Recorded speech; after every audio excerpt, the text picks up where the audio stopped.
You want your audience to be able to focus on what it is you're communicating and you're asking them to do. If your audience doesn't know where you're going, they can be confused and distracted.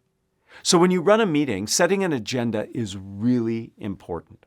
An agenda itemizes the topics that will be covered and the order in which you plan to cover them. Now, a few things to think about. What order do I put the points?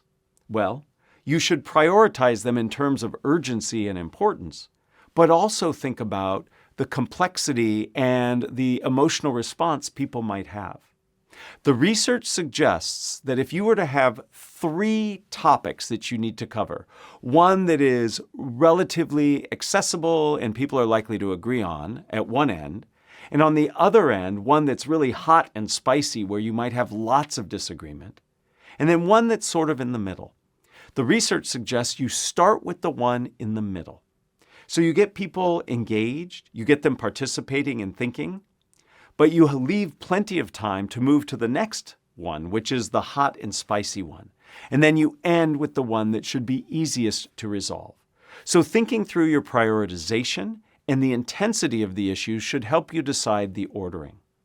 Similarly, you should flag each of the topics in terms of what you expect people will be doing.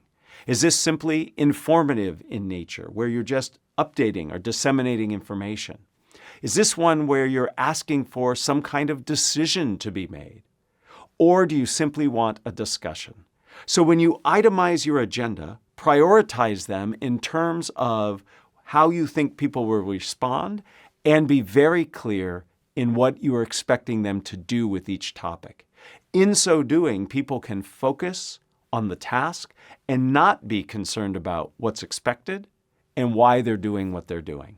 Setting an agenda helps you be more efficient and effective in your communication.